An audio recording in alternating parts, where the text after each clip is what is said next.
Hi, welcome. It's Meredith. I'm here with our message for Thursday, February 6, 2020. We're using the Wheel of the Year Tarot for our message today.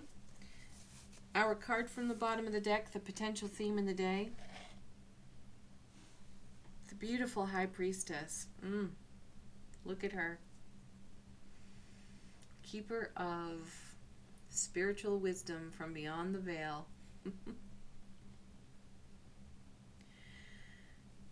Recently, we had a message in the cards about divinely inspired channeled messages coming to us through our intuitive gifts, whatever they may be.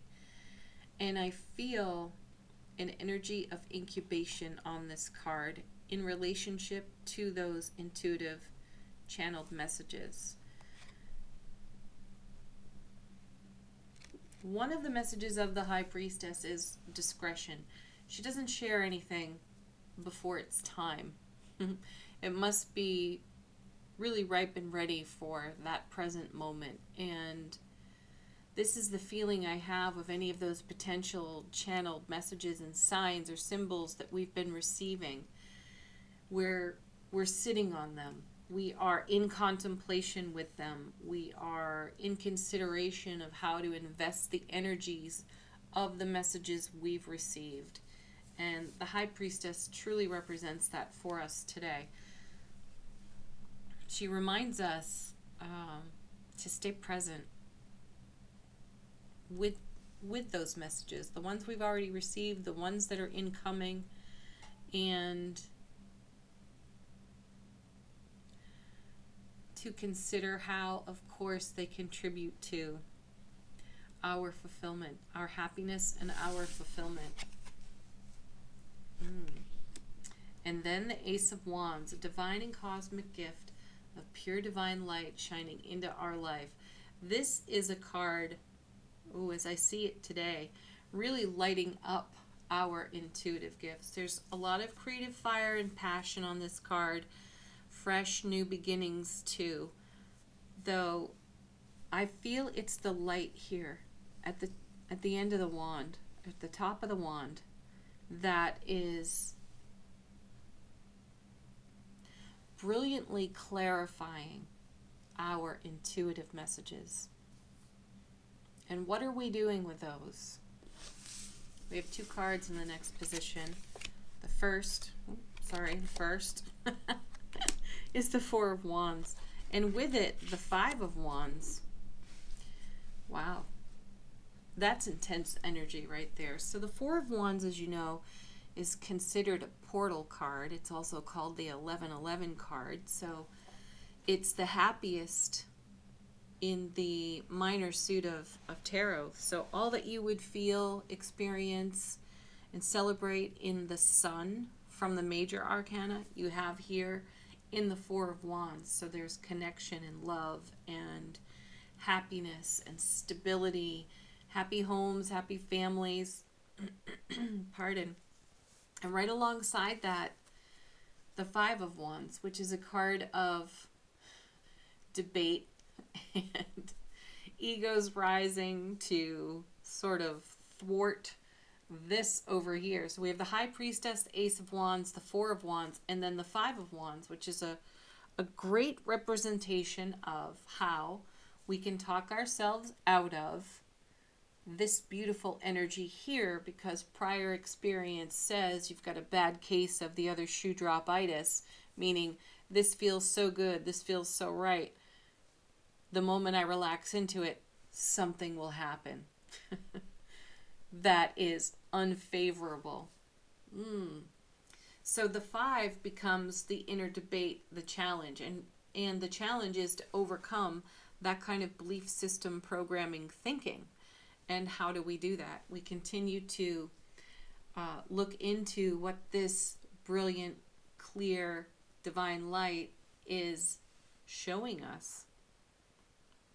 We continue to look into our intuitive gifts and to see the world through those eyes, to feel the world in our heart space through that kind of energy, because it is creating this beautiful, stable Four of Wands. this is the foundation that we've created for ourselves.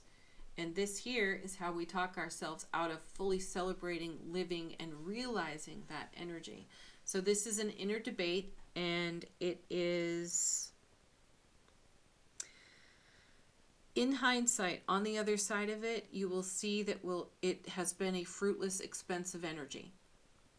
In this moment, though, it has value because it is creating perspective through contrast and showing us a way that we have habitually thought, felt, and as a result behaved, which has undermined our manifestation in prior experiences.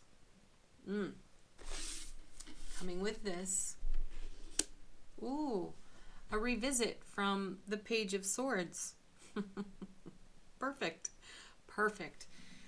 This may feel new to some of us, this High Priestess, Ace of Wands, Four of Wands scenario. And as we gain experience and we get a really good foothold living in this kind of energy, celebrating life, savoring life from this kind of energy, as we have these moments of doubt and a lack of trust in the Five of Wands, as we come face to face with that, as we go through the inner struggle with those energies of not believing, of feeling like, well, every single time I've been in a really good place, something unfavorable has come along to, sweep me off my feet again. This is exactly the kind of challenge that you have in the moment, which brings us the Page of Swords that says, hey, hold up a second. Let's take a look at the horizon here, because just a short time ago, we were looking, if we move this Page of Swords over here by the Ace of Wands, just a short time ago, we were looking at this horizon, and we were walking toward it, and the cards were all over it. I mean, the messages came in repetition for us.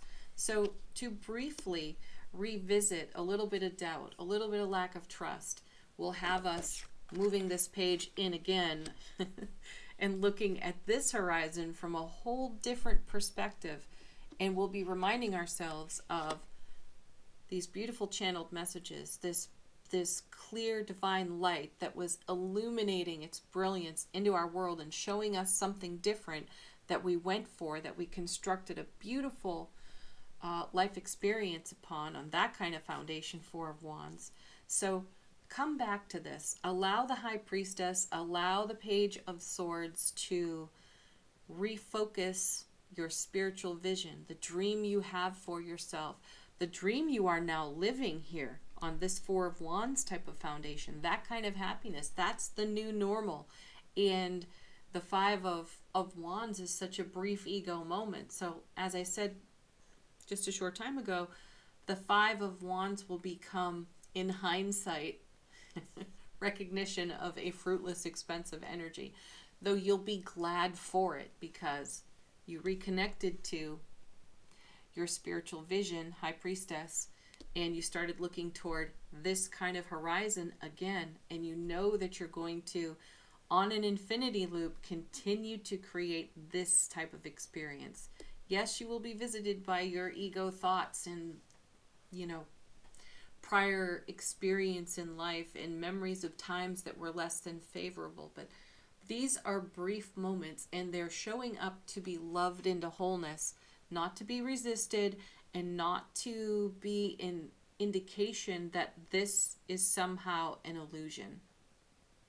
This is the reality that we have made for ourselves, and we've all got a past, and yes, it's going to revisit us in our memories, in our walks down memory lane, but that does not make the new horizon this Five of Wands type of energy.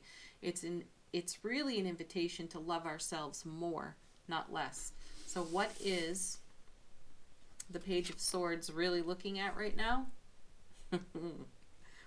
Wow, yeah. There it is. 10 of Swords. Ooh, that's a statement. Exactly.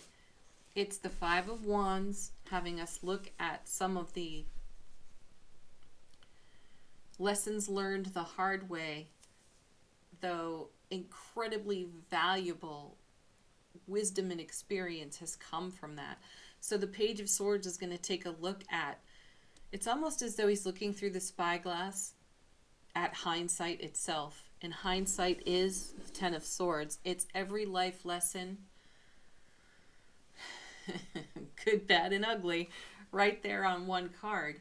And the page is going to help us glean from that all the steps that we took to bring us into our Ace of Wands, our Four of Wands, our very wise High Priestess, intuitive self.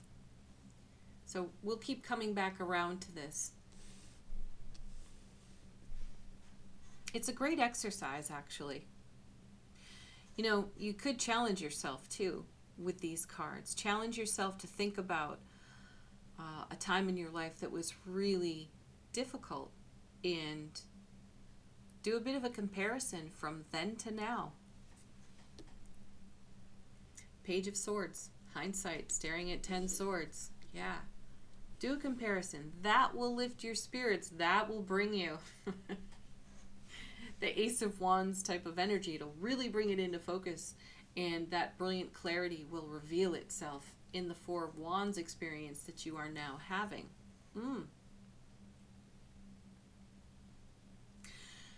I do believe the tarot cards have thrown down a challenge for us today.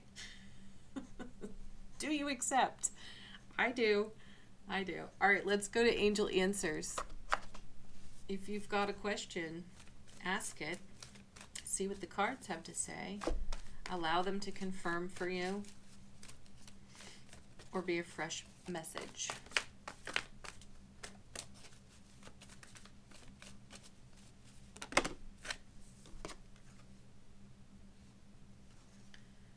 Our first popping out of the deck, here's one we haven't seen in a long time. Choose a new direction. I like this. Yes. Turn around. Choose a new direction and look at your own hindsight. Look at your prior journey. Look at what brought you here. And as you do that, continue to celebrate your Four of Wands, your Ace of Wands, and even your Five of Wands, because without these inner debates, without these inner struggles, without the moments of doubt and a lack of trust, how do we ever have contrast enough to gain perspective, to take a look at our Ten of Swords and be really grateful for every single one of them? Yeah. Next.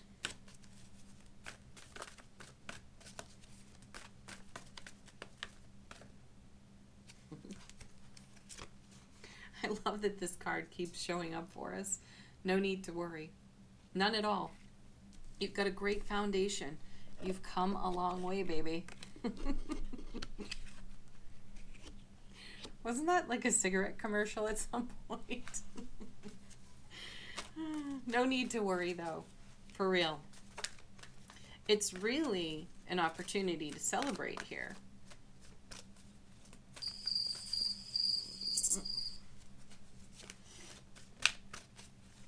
Whoa, okay. What do we got here? We have 3 that have slid out of the deck. First, ask your angels. Absolutely. If you find yourself in a debate with yourself, please allow myself to debate myself. Yeah. Bring in your guides and angels. Talk to them. Ask them for their input, for their guidance, to help you see what is so valuable in this beautiful light on the Ace of Wands. Because the next card, there is something better. You already know that because you're already living that. I'm putting that with a 10. Each sword on the 10 of Swords has contributed to something better. And then the last one, big happy changes. I love that this card keeps coming to us as well. I'm going to put that with our Ace of Wands because that's what that beautiful divine light is revealing to us. It's our happiness that made big changes in our world. There is no need to worry about that. We've already journeyed to this Four of Wands experience that we are now living.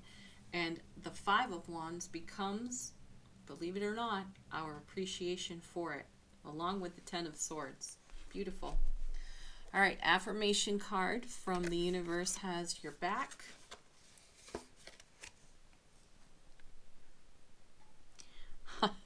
When I focus on my inner light, I see the world through the lens of love. There it is again. You have got to just miraculously love this deck. It summarizes the entire reading in one card. All right, and like yesterday, we're going to pick a spirit animal card for the day from the Nature Portals Oracle deck. And again, I'm not going to give you any kind of a meaning to this card. This is for you to check out for yourself in the day. And we have the chipmunk. Oh my goodness. There used to be a little chipmunk that came to my porch. I named him Eric the Red because he was just the most bold little creature ever. Tiniest little thing. And he owned the porch and the bird feeder on it. So be bold right here. All right, everybody, have a beautiful Thursday. Thank you so much for watching. Do like, share, subscribe. As always, leave a comment if it's in your heart to do so. Peace, love, happiness, and joy to each and every one of you. Namaste.